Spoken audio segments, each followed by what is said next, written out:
สิบบถ่ายอีกก่อนของอาชีพมันง่ายกระดาษว่าพ้นตกอันนี้นี่ยังไงผูอยู่ผูมาหอดละคนสูง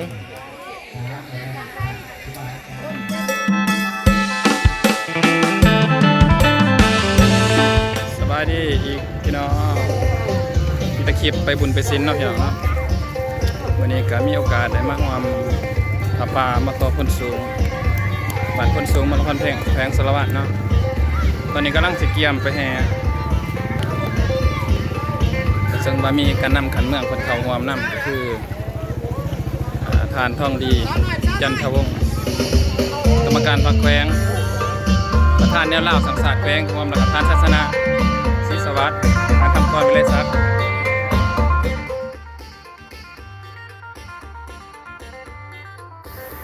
ในกระบวนแห่น้องทั้งฝ่ายสงฆ์ก็มีทานพระอาจารย์ปอบุญมาหอมสมบัติกรรมธิการศูนย์กลางหัวหน้าหน่วยงานธรรมสัญจรเนาะแล้วก็มีพระอาจารย์ผู้เมืองเนาะแล้วก็พระอาจารย์หลายองค์ที่ว่าบ่ฮู้นามก็ขออภัยนำเนาะแล้วทั้งคฤหัสถ์ก็แม่นทานศาสนาศรีสวัสดิ์เนาะที่ทางบนสายมีทานทองดีจันทวงศ์ประธานในลาวสังสารแขวงทานคำกรวิเลศักดิ์แล้วก็ทานนุกันทินเมืองทานกัญญาเสนาสัญญาโอสะหัวหน้าของการศึกษาธิการกีฬาเนาะเขาร่วมก็ถือว่าบรรยากาศคึกคืนม่วนซื่นฮะเนาะเต็มไปด้วยต้นหญ้าโยมแล้วก็เด็กน้อยนักเรียนเขาร่วมเป็นจำนวนวงหลาย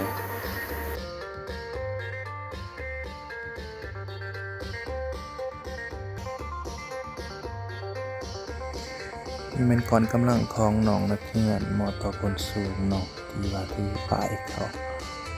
แล้วต่อด้วยกระบวนพระสงฆ์การนำขันเมืองเขาเกการจัดตั้งภายในบ้านเขาร่วมอย่างพร้อมเพรียงแล้วก็ต่อด้วยกระบวนฟ้อนแห่ของโรงเรียนม.ต.พ้นสูงซึ่งมีน้องน้อยจำเฮียนเขาร่วมอยู่ประมาณ40-50 คนพอแล้วเนาะตามคลิป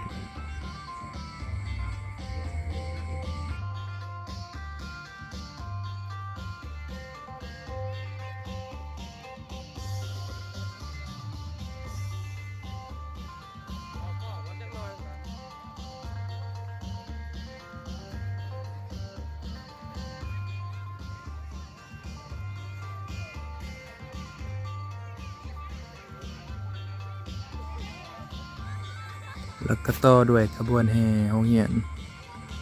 นมาเองเนาะมาต่อแล้ว90ที่ปลายนางควันธิดาก็ที่ว่าได้เขาร่วมน้ำเพิ่นก็ประมาณอยู่20เนาะรวมทั้งครูอาจารย์ก็พอดี20แหละ20คนแล้วต่อด้วยขบวนแห่ของนางลาวเนาะก็สิบ่หลายต่อโดยสหพันธ์บ้านน้องเอียนเนาะนำโดยมีอรไทยใจดีเนาะผู้ใส่แว่นกับฟอนงามและมีทีมงานผู้สูงอายุของเพิ่น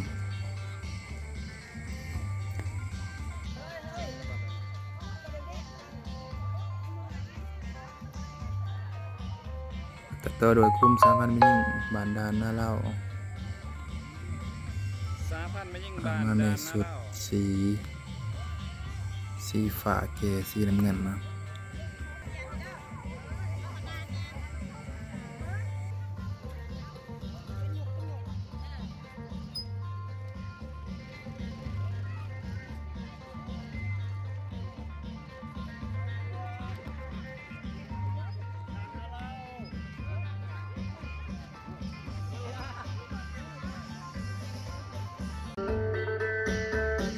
กระบวนแห่เขาก็เข้ามาสู่เดือนโรงเรียนม.ต.คนสูงเนาะ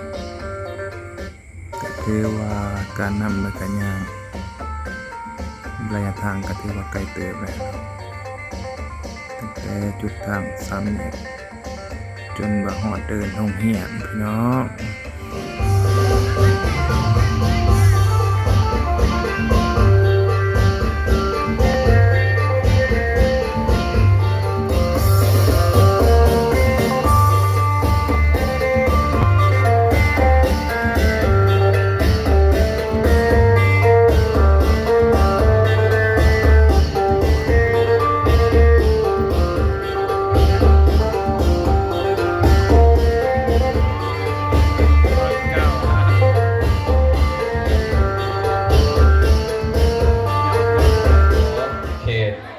ให้เกียรติเขาร่วมขออนุโมทนา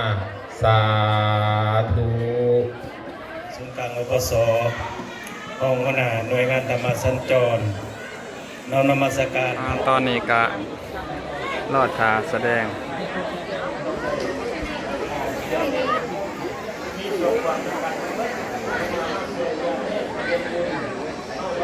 เป็นแนวแนงที่มีความหมายมีความสำคัญหลาย คือดังทานอดีตการนำของเมือง การนำคำสูงของแขนแต่กล่าวมีคำเห็นในบางอย่างนี้เนาะแนวแนงการ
ประสานเสียงดัง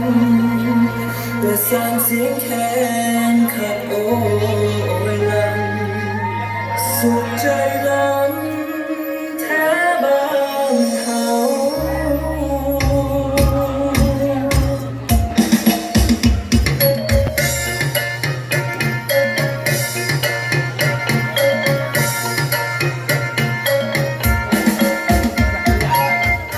เป็นจะได้เป็นจะได้จะได้แสดงแล้วฮะคนบกครบ เดียวอยู่นะ มันหลงกับการคิดศาสตร์ทางเทคนิค ศาสตร์เทคนิคหรือมันตื่นเขาต้องไปเอาเผื่อแล้วอย่าออกเลยนะฮะทำให้ ลำตังไว้แหงมาลงตุงติง ล่ำตะไว้กับพี่บอก พี่แตกพูนก็ยังบอกว่าอย่างนี้แป้งพี่เอาหมดทีก่อน เยอะนะแต่ว่ามันเขียนด้วยพันนั่นแหละ เอาเสืย่างจักหน้อยครับแต่อยู่ในเพิ่นก่อนทีมงานเพิ่นแหละ มันมือเสือยังมัน เป็นจะได้น้องป้าความรู้สึกหลังจากแสดงแล้ว พิษเบิร์ทุกข่าวเลย ปุ๊บละหนึ่งบ่ได้ซ้อมเมื่อวานนี่ บอสอบเอิญมากกับบอสอบ นี่แหละเขาเอิ้นว่าผลงานของการขาดซ้อม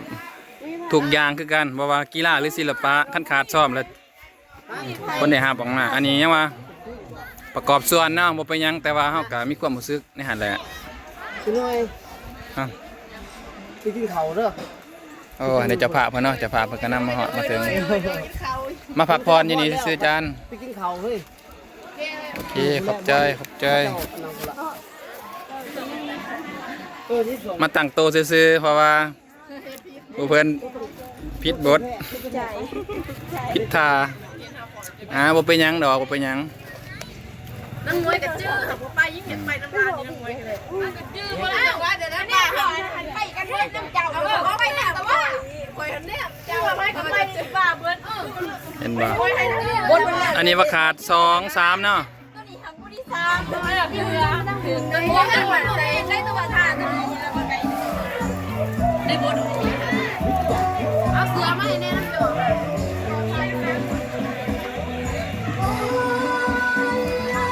อันนี้ก็สิทธิ์เก่ามาอยู่พุ่นสูงได้นี่พุ่นมาเป็นใส่เสื้ออยู่นี่แสดงแล้วน้องเขาเห็นคอน้ำผอมพี่น้อง ตัวแขกเข้ากับไปหับประทานอาหารสำหรับท่านเนาะมาผู้ชมกับการเดินกินน้ำกันนั่นแหละเขาแกเป็นพักเขาสามัคคีแกในห้องกินน้ำกันเนาะสำหรับลูกแม่ตัวมีเด้อมีแต่กินน้ำร้อนท่านแต่ร้อนท่านกับตู้เหมือนจะมากินอยู่ ก่ กั อน นกราฟบ๊ายบายสาวครับคาดแต่บ๊ายบายหน่อยเจ้าละกันนะข้างล่างกระแวนบันดาลสาพันไม่ยิ่งบันดาลโอ้โห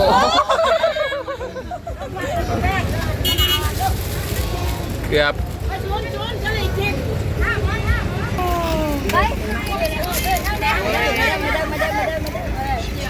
กล่องปีนทอง